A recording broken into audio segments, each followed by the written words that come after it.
조갑제 TV 시청자 여러분 안녕하십니까. 문재인 정권을 가장 의심하는 사람, 그리고 문재인 정권이 가장 싫어하는 사람이 한 사람이 있다면 그 사람은 트럼프 대통령 바로 옆에 있는 사람입니다. 존 볼턴 전 유엔 대사입니다. 지금은 트럼프 대통령 안보보좌관인데, 이 사람은 북한에 절대 속지 않을 사람입니다. 2006년 북한이 핵실험을 했을 때 유엔 대사로서 강력한 대북 제재를 이끌었던 사람인데, 그때 북한에 들어가는 사치품을 금지시키면서 한 유명한 이야기가 있습니다. 김정일이도 다이어트가 필요하다. 그러면서 회고록에서는 항복은 정책이 아니다 라는 제목의 책을 쓰면서 임동원 전 국정원장, 당시에 2002년 당시 통일부 장관이었죠. 지금은 문재인 대통령의 대북 정책에 자문을 하고 있는 사람을 가리켜서 북한을 위한 변명을 대신해 주는 사람이다 라고 직설적으로 비판을 했던 사람이 바로 지금 트럼프 김정은 회담을 준비하는 핵심적 자리에 있습니다. 오늘 기자들에게 중요한 이야기를 했습니다. 폼페오 미 국무장관이 평양에 가면은 1992년 남북 비핵화 공동선언에 근거해가지고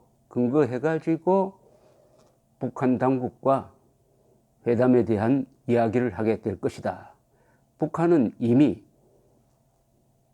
92년 남북 비핵화 공동선언으로 돌아가겠다는데 합의를 한 바도 있다. 이렇게 딱 정리를 했습니다. 이게 무슨 이야기냐 하면은 92년에 남북 비핵화 공동선언에 보면은 남북이 다 같이 일체의 핵물질 생산도 하지 않고 핵무기도 갖지 않으며 반입하지도 않고 한다는 것을 완벽하게 규정해 놓은 약속을 남북한이 같이 했습니다. 그러나 그 뒤에 북한이 핵실험하면서 이게 사문화된 것이죠. 그런데 최근에 문재인, 김정은의 판문점 선언에 보면은 과거의 합의를 준수한다는 내용이 있었어요. 과거의 합의를 준수한다는 내용에서 북한 측은 자기들한테 유리한 6.15 선언과 14선을 준수한다는 뜻으로 쓴 것 같은데, 볼턴 보좌관은 거기에 딱 밑줄을 긋고 나서는 한국과 미국에 유리한 남북 비핵화 선언을 들고 나온 겁니다. 당신들이 과거의 합의를 준수한다고 했으니까 이거 지켜라. 이걸 가지고 논의를 하자. 이렇게 이제 폼페오가 정식으로 북한에 들이대겠다 하는 것을 공개한 셈입니다. 김정은도 난감해질 뿐만 아니라 노무현 정권의 이 안보 부분에 대북 부서에 종사하는 사람들도 참 난감할 것이라고 생각을 합니다. 한편으로는 우리가 일찌감치 볼턴처럼 이렇게 92년 비핵화 선언을 가지고 북한을 들이댔어야 하는데 그것을 하지 못한 게 좀 부끄럽기도 하고 한심하기도 합니다. 볼턴 씨는 핵 확산 위협을 제거하는데 진지하다면은 핵무기 보유국이 되려는 국가가 이에 도달하게 되는 것을 허용하는 모든 부분들을 다룰 필요가 있다. 이거 좀 애매모호하게 이야기를 했습니다만은, 어떤 핵무장 국가가 되기를 원하는 나라가 그렇게 되기 위해서 열망하는 부분이 있을 것이다. 그것을 제거해 버려야 한다. 이 포괄적으로 이야기했는데 여러 가지 해석을 가능하게 합니다. 그러면서 이렇게 또 덧붙였습니다. 핵 주기의 처음과 끝을 없애버려야 한다. 핵 주기라는 것은 핵물질을 가져와 가지고 이것을 재처리해서 핵폭탄을 만들고, 또 거기서 나오는 핵폭탄이나 원자력 발전소에서 나오는 찌꺼기를 가지고 또 재처리를 하고 하는 이런 순환 과정이 있습니다. 이 순환 과정을 잘라버려야 된다. 그래서 원천적으로 북한이 핵 개발을 할 수 있는 능력을 영구적으로 없애야 된다. 영구적으로 없애야 된다. 영구적으로 없애야 된다 하는 개념입니다. 요사이 볼턴 씨가 개발한 거죠. 완벽하고 검증 가능하고 돌이킬 수 없는 합의 플러스 영구적인 제거가 이루어져야 된다. 우리가 실을 말려야 된다. 이런 뜻입니다. 자, 그러면은 볼턴 씨가 이게 비장의 카드로 내어놓은 이 한반도 비핵화 공동선언이라는 것은 뭐냐? 이것은 국가기록원의 자료를 가지고 여러분들한테 설명하는 것이 가장 정확할 것이라고 생각합니다. 국가기록원은 이렇게 한반도 비핵화 공동선언 남북한이 한 겁니다. 양쪽이 다 비준을 했습니다. 김일성, 노태우 대통령입니다. 그러니까 유효한 문서죠. 1990년대 들어 북한은 노태우 정부의 북방정책, UN 동시가입 추진 등 우리 정부의 적극적인 남북대화 추진에 응하지 않을 수 없는 상황에 처했다. 1991년 북한은 기왕의 하나의 조선 원칙과 통일 전 UN 가입 불가 등의 입장을 변경하여 UN에 가입하는 한편 제5차 남북 고위급 회담에서 우리 정부가 주도한 남북 간 사이의 화해와 불가침 교류 협력에 관한 합의서에 동의하게 되었다. 이 깁니다마는 이걸 보통 기본 합의서라고 합니다. 그러나 이러한 움직임과 별도로 북한은 영변 등에서 핵 재처리 시설을 엄밀히 가동하고 국제사회가 요구하는 국제원자력기구와의 핵안전협정과 핵사찰을 지연시켜 왔다. 이에 우리 정부는 미국 등 주요 국가와의 긴밀한 협의하에 북한의 핵개발 시도를 봉쇄하고 북한이 핵확산 금지 조약의 회원국으로서의 의무를 수행시키기 위해 한반도 비핵화 선언과 한반도 핵 부재 선언을 발표하였다. 아울러 한국 정부는 이러한 북한의 핵개발 노력을 저지시키기 위하여 마무리 조치로 북한에 요구하여 1991년 12월 31일 남북한의 한반도 비핵화에 대한 공동선언을 채택시켰다. 시켰다 나오는 것은 우리가 주도적으로 북한이 받아들이지 않을 수 없도록 만들었다는 것이죠. 그 내용, 남북과는 1991년 12월 한반도 핵 문제를 협의하기 위한 세 차례의 남북 고위급 회담을 가지고 한반도의 비핵화를 통하여 핵전쟁의 위험을 제거하고 조국의 평화와 평화 통일에 유리한 조건과 환경을 마련하자는 공통된 취지에서 한반도의 비핵화에 관한 공동선언에 합의했다. 전문가 6개형으로 된 비핵화 공동선언은 1991년 12월 31일 채택된 뒤 1991년 2월 19일 제6차 고위급 회담에서 남북 기본 합의서와 함께 발효되었다. 대한민국의 정원식 국무총리와 북한의 연형무 국무원 총리가 서명한 이 공동선언은 전문이 아래와 같다.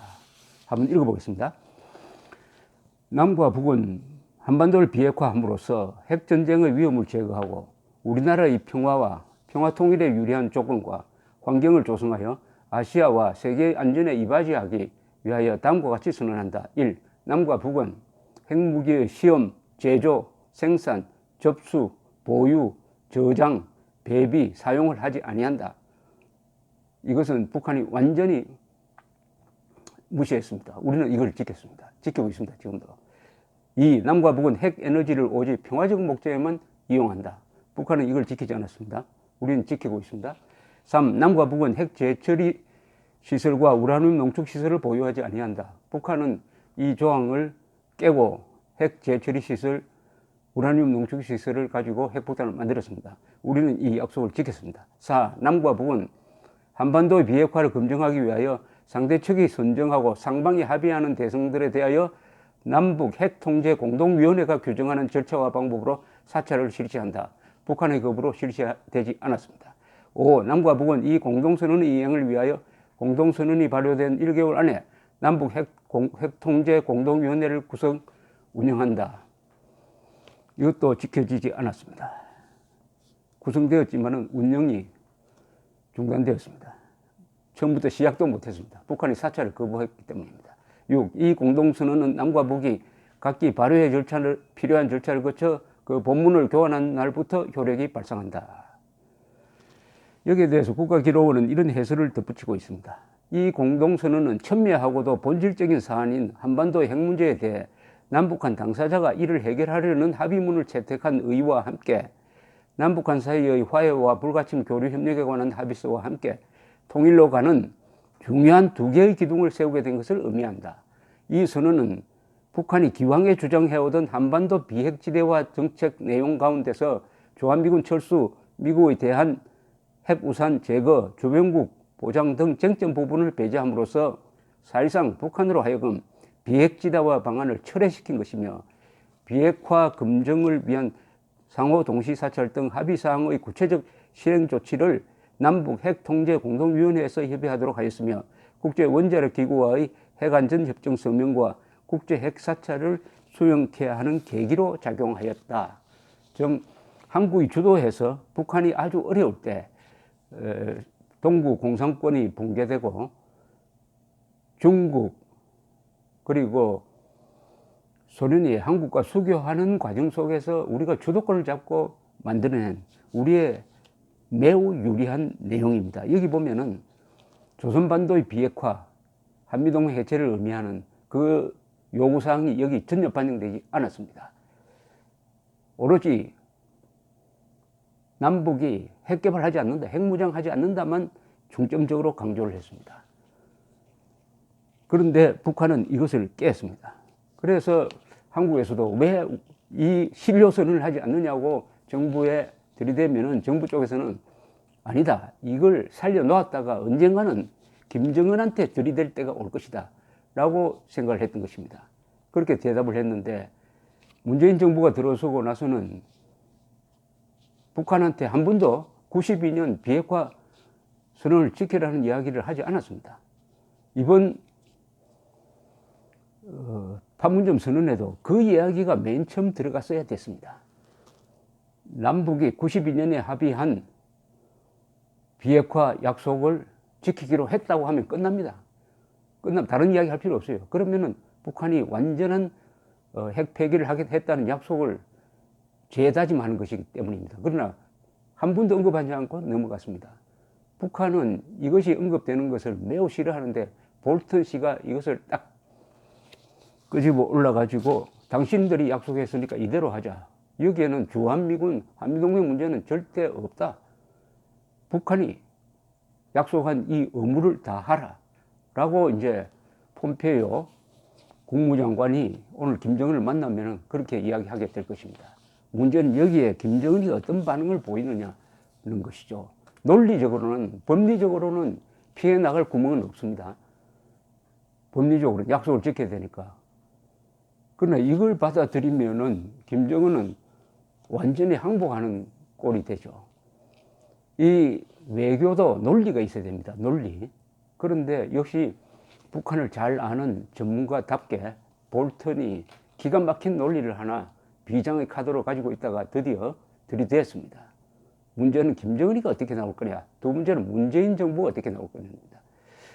이 문재인 정부가 일찌감치 썼어야 할 비장의 카드인데 쓰지 않고 있으니까 볼턴이 가져가서 쓰고 있습니다. 혹시 문재인 정부가 남북한이 비핵화 선언을 하기는 했지만은 그때하고 지금하고 많이 상황이 달라졌으니까 우리는 굳이 그것을 고집할 필요가 없다. 이건 어디까지나 남북 간에 이루어진 공동선언이니까 북한이 미국에 대해서 취해야 할 의무는 없다고 생각한다. 이렇게 북한 편을 들고 나오면은 한미동맹은 그냥 균열되는 것이죠. 참 귀추가 주목됩니다. 볼턴의 이 비장의 카드. 그러니까 북한이 약속한 대로만 지켜라. 92년, 지금으로부터 26년 전에 했던 약속을 지켜라. 지켜라. 그 이상 보탤 것도 없다. 이렇게 나왔을 때 아마 폼페오가 볼턴이 개발한 이 협상 전략을 가지고 오늘 단판을 짓는데 어떻게 될지 흥미진진합니다. 감사합니다.